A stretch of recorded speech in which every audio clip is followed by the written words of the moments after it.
5/8/2026 ಬುಧವಾರ ಸನ್ಮಾನ್ಯ ನಿಕಟಪೂರ್ವ ಮಂತ್ರಿಗಳು ಮುಜರಾಯಿ ಮಂತ್ರಿಗಳಾದಂತಹ ಸನ್ಮಾನ್ಯ ಶ್ರೀ ರಾಮಲಿಂಗಾರೆಡ್ಡಿಯವರಿಗೆ ಹಾಗೂ ನೂತನ ಮುಖ್ಯಮಂತ್ರಿಗಳಾಗಿರ್ತಕ್ಕಂಥ ಸನ್ಮಾನ್ಯ ಶ್ರೀ ಡಿ.ಕೆ. ಶಿವಕುಮಾರ್ ಅವರಿಗೆ ಹಾಗೂ ಉಪಮುಖ್ಯಮಂತ್ರಿಗಳಾದಂತಹ ಪರಮೇಶ್ವರ್ ಅವರಿಗೆ ಒಂದು ಅಭಿನಂದನಾ ಸನ್ಮಾನ ಸಮಾರಂಭವನ್ನು ಏರ್ಪಡಿಸಿಕೊಂಡಿದ್ದೀವಿ.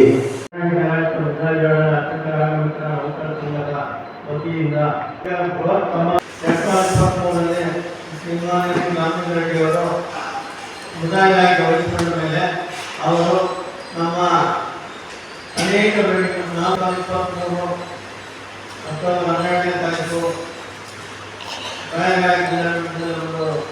ಸಾಧಾರಣ ಒಂದು ಸಮಾವೇಶವನ್ನು ಮಾಡಿದ್ವಿ. ಆ ಸಮಾವೇಶದಲ್ಲಿ ನಾವು ಅನೇಕ ಬೇಡಿಕೆಗಳನ್ನು ಇಟ್ಟಿದ್ವಿ. ಮುದಾಯ ಸಭೆಗಳು ಎಲ್ಲ ಮಾಡಲಿಕ್ಕೆ ರಾಜ್ಯದ ಪರಿಷತ್ ಕರೆದು ಆ ಪರಿಷತ್ ಸಭೆಯಲ್ಲಿ ನಮ್ಮ ಅರ್ಚಕರಿಗೆ ಮಕ್ಕಳಿಗೆ ವಿದ್ಯಾಭ್ಯಾಸಗಳನ್ನು ಪ್ರೋತ್ಸಾಹಧನ ಮತ್ತು 2 ಲಕ್ಷದನ್ನು ಪರಿಹಾರಧನ ಘೋಷಣೆ ಮಾಡಿದ್ರು. ಸಬ್ಜೆಕ್ಟನ್ನು 72,000 ಮಾಡಿದ್ರು. ಹಾಗೆ ಇನ್ನೂ ಅವರ ಅನೇಕ ಜನರು ರಾಜ್ಯಪಾಲರಿಗೆ ಒಂದು ವರ್ಷಕ್ಕೆ 1,000 ಜನ ಅರ್ಚಕ ಮನೆಗಳು 1,000 ದೇವಸ್ಥಾನ ಪ್ರತಿ ವರ್ಷ 1,000 ಜೀರ್ಣೋದ್ಧಾರ ಮಾಡಲಿಕ್ಕೆ ಒಂದು ಘೋಷಣೆ. ನಮ್ಮ ರಾಜ್ಯದ ನೂತನ ಮುಖ್ಯಮಂತ್ರಿಗಳಾದ ಡಿ.ಕೆ. ಶಿವಕುಮಾರ್ ಅವರಿಗೆ ಒಂದು ಅಭಿನಂದನಾ ಸಮಾರಂಭ ಮಾಡಿಕೊಳ್ಳುತ್ತದೆ. ಆ ಅನುಭವಗಳಲ್ಲಿ ಅದರಲ್ಲೂ ಸಹ ಅಭಿನಂದನಾ ಸಮಾರಂಭವನ್ನು ರಾಮಲಿಂಗಾರೆಡ್ಡಿ ಹಮ್ಮಿಕೊಂಡಿದೆ. ರಾಜ್ಯದ ಎಲ್ಲ ಜಿಲ್ಲೆಗಳಿಂದ ಸಹಕಾರ ಅರ್ಚಕರು 12 ಭವನದಲ್ಲಿ ಆಗಮಿಸುತ್ತಿದ್ದಾರೆ. ಸಮಾವೇಶವನ್ನು ಹಮ್ಮಿಕೊಂಡಿದ್ದೇವೆ. ಅದನ್ನು 1,20,000 ಮಾಡಿ ಅಂತ ನಾವು ಕೇಳ್ಕೊಂಡಿದ್ದೇವೆ. ಮತ್ತು ಕಾಂಗ್ರೆಸ್ ಪ್ರಣಾಳಿಕೆಯಲ್ಲಿ 65 ಲಕ್ಷ ಮೇಲ್ಪಟ್ಟವರಿಗೆ 5,000 ಕೊಟ್ಟಿದ್ದಾರೆ.